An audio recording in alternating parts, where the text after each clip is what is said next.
இறைவன் உங்களுக்கு கொடுத்த ஆசீர்வாதங்களை நீங்கள் தவறாக பயன்படுத்துனீங்க.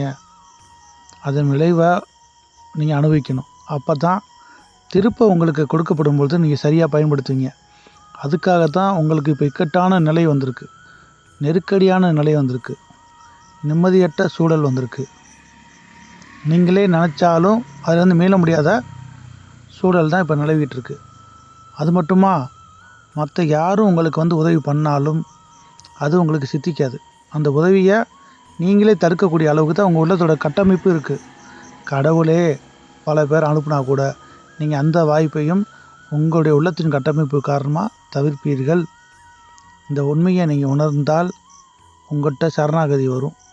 அந்த சரணாகதி சகல பிரச்சனைகளையும் சர்வநாசமாக்கிடும், சாந்தத்தையும் சமாதானத்தையும் உங்களுக்கு தரும்.